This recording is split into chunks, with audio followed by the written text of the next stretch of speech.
Hop on the bus to Badassville. Badass Attitudes, licensed here, Mondays, Wednesdays, and Fridays. The bus to Badassville is scheduled to come here for you. Pack your stuff. You know what doesn't get old? Being called a badass. Ha ha ha. That's right. Being called a badass does not get old. That's right, Bobby. Thank you very much. It is time to hop on the bus to Badassville, although it is Mustang Monday, so the bus, in this case, is my 2006 Mustang. We're talking about, core values, productivity, awareness. That's the theme this entire month of April, because that is the second A in the BADASS acronym, awareness. And so we're practicing a little bit and teaching you a little bit about emotional intelligence. Sometimes I use some nostalgia. A lot of times I use positive psychology. Today, in the seat of the Mustang, I've got Sofia Warren, who's going to share with us about raising teenagers with love and guidance. So here we go with Mustang Monday. Thank you so much for hopping on the bus to Badassville and packing your stuff.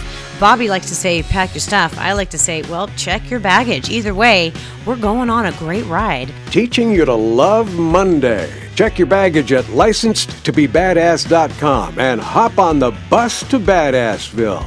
Turn up your energy with Mustang Monday. Here once again in the driver's seat is Kelly Orchard.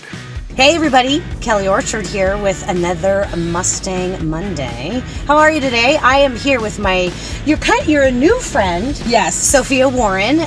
We met a few months ago when I had a workshop, the Amplify Your Badass Self workshop with record producer Jason Bronner. Remember that back in November? And Jason asked Sofia's daughter, Gabby, who has a beautiful new song, to perform. And that's when I met you and your gorgeously beautiful daughter. Thank you. Gabby, also. Yes. And so that's when we met, and we became instant friends because, well, I love music, and I love teenagers, and I love you now. Yes, So I feel the same way. I'm so happy to have you in the car to give some badass Thank you. I love tips this Mustang. Thank you. This It's fun. is nice. It is a lot of fun. I love this car. This is my fourth Mustang. I tell stories about how I've had 4 Mustangs, and I'm just a Mustang girl, but this is my fourth one. It just reminds me of my mom's first Mustang. Yeah. I was 15. So my brother got to drive it, but he got to take me around in it. And it was interior white leather, 67. Ooh. Yes. Ooh. And then they had that, that dent, the iconic dent of the Mustang. Yeah. But it had the red stripe Ooh. with white. Nice. Yeah, it was a cool car. Yeah. But I don't think any Mustang is not cool. Well, there are a few that I'm not too big on. Like the 1980, my very first Mustang was a 1980 Mustang. Okay. So it had the Mustang body, but it was a 4-cylinder. So I would call it like, it was just a glorified Pinto. That's all it was. It was like, oh yeah, it's got the Pinto engine with a Mustang body. That's my favorite memory. Yeah. Sorry. In Kansas City with that Mustang. Yeah. And my brother. Yeah.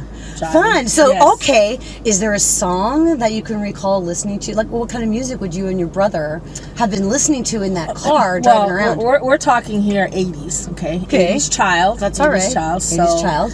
Prince, Prince? Prince, Little Red Beret. Yeah. Well, it's Raspberry Beret or a Little Red Corvette. Little Red Corvette. So you don't want to be doing a Little Red Corvette in a little Mustang. Raspberry Beret, that's right. Raspberry And the Beret. Red Corvette. Yes. And lots of Prince, lots of hip-hop. Lots of hip-hop. Yeah, well. So, it's the 80s. Well, that would be late 80s, early 90s. Sorry. Kind of know Yes. the She genres knows and the more. eras. She knows more. Yeah. But it's just the hip-hop. A lot of hip-hop and... hip-hop in a classic Mustang. Yes, hip-hop. And, of course, the music from England. A lot of the Depeche Mode. Right. Oh yeah, the 80s had a lot of the from the pond. Yes. Yeah. So a lot of Depeche Mode, Erasure, Culture Club. Culture Club. Oh, love Culture Club. I know my 80s. I know my 80s music. Yes, definitely. Yes. So that's because I was a radio disc jockey in the 80s. Not because I listened to all of it, but some of it I was forced to listen to. Yes. It's like you can't help it when you're working radio. It was a lot of fun. Yeah. It was a lot of fun. So. Very cool. What would you like to share about a badass tip that you have discovered in your span of life? I think we discuss, I think it's important because it's something that's very relevant. Yeah. Is teens. Raising teens. Raising teenagers. Yes. I love this. Yes. Raising teenagers. Well, how many do you have? How many kids do you have? Well, I have 3. You have 3. I have 3. I also have 3. And then obviously not only raising, our children, but being among teams for many, many years. I worked for the Temecula Unified School District for 11 years as a translator interpreter, but a literacy specialist. Working with second language learners. Yes. In the English language department. So I've worked with many, many teens, middle school and high school. And during that time period, I also tutored Spanish 1 and 2 and 3. So teens are your clientele. Yes, they are. That's your clientele. So when we talk business tips, usually we're doing business tips or personal growth tips, but I love this because your clientele are the teenagers. Yes, they are. And you're teaching them some life skills just through tutoring. Yes. But you're also noticing some things about raising teenagers. Oh, absolutely. Yeah. I've learned a lot from not only my students that were in the classroom. I'm no longer in the Temecula Unified School District, but I have my own, just started last year, my own tutoring business. But I've tutored, for, 15 plus years. Yes. So what are some of your tips on raising good teens, and what do we need to do? I think it's really the foundation that you have and the precedents that you set at home. Yes. Your values, that strong foundation, having integrity, that honesty, just a kind heart. Yes. My word for this year is joy. Joy. So I think in putting joy in everything that you do. Yes. And if you teach that. Yes. To your children, but more importantly, model it. Yes. I have known a lot of parents who, it's do as I say, not as I do. Right. Mentality. I was a single mom, so I raised my 3 kids all by myself. And I remember when they were pre-teen, and I was actually living up in Sacramento. So I don't really talk about that. I was living up in Sacramento. I had no family around at all. It was just me and my kids. Number one, it was a good way for us to we bonded as a unit. You do. We really had to depend on one another. Yes. And, but the thing is, I remember a friend of mine asking me, you have such good kids. She made the comment, your kids are so good and so well behaved. How do you do it? And I had one simple answer. I love them. Absolutely. Just love them. For their flaws, even for their bad behaviors. I'm a psychotherapist. It's like, I got news for you. If a kid is acting badly, it's because they need your attention. know? And bad attention is just the same as good attention. There's a reason for it. There's a reason why. Like you said, loving your children, but not only loving them because you think you're loving them, you think you're showing them, but it's really you have to make sure that they realize and they understand that it is love. I am here for you regardless of all your mistakes, regardless of all your so-called failures. That's part of life, and really seeing for who they are. Yeah. As individuals, not projecting. I think that's the biggest mistake as parents because they don't come with a guidebook. So we're learning as we're going. Yeah. They're really not like a washing machine with a warranty. They're very different. You can't give them back. I have 3, so they're very different individual, and kind of learning to love them for who they are. I'm getting to know you, and we were talking about Gabby and her love of singing. Yes. But it was new for you. She had to tell you, this is what I want to do, and your response was... Why? Well, it's so funny because we tend to project our desires for our kids, our desires for our kids, or that desire that was not fulfilled for whatever reason in life. Those dreams or aspirations that for whatever reason you couldn't do it, so you project it and you say, well, one of my children, my child will do it. For me, I was always an athlete. I was very athletic. My husband's very athletic. Yeah. All our 3 kids are very athletic. Right. Especially our oldest son, very talented soccer player. So I was a track star. I loved track. I enjoyed it. And Gabby had just the natural a talent for it. Right. And so I put her in a little track club here locally, and she was running faster than boys. So I was excited. We were going to track meets. That's good. Then she can run away from them. Yes. And so it was a lot of fun. And then one of those track meets, and if you know anything about track, they're long. Sometimes your actual race or whatever is not till the end, and Right, then you have the to be there all awards. day. So you're there from usually like 7 o'clock Right. in the morning till 9, 10 o'clock at night. So they're long. But I loved it, and I thought she loved it, and she Right. liked it at first. And then one of those track meets coming back, it was practically midnight.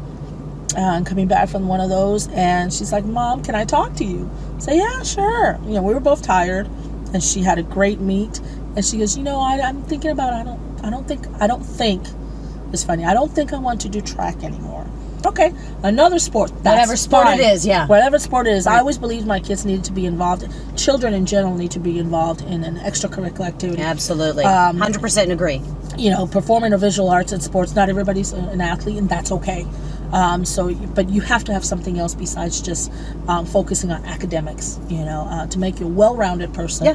And it's a good distressor, I have found in kids. Preaching to the choir, sister. Yes, yes. Yes, So I know, yeah. it's definitely. So we started talking, and she said, no, not another sport. And I'm thinking, what in the world do you want to do? And then that fear of, she doesn't want to do anything. Yeah. I thought, no, I don't want to have this conversation, because you're going to have to do something. You're going to have to find a passion. Something, and out of the blue, she says, "I want to sing."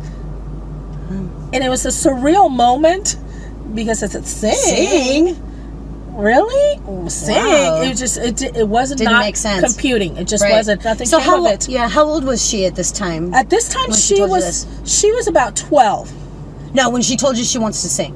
Was that it? Around 12 years 12. old. So Getting close okay. to turning 13. Okay, all right. So then when did she start writing? So, because now she's a songwriter. She is a songwriter. She's a and a published singer. recording artist. I mean, Yes, she let's is. just call it for what it is. This is a little girl who Yes. had the confidence knowing that her mother would support her.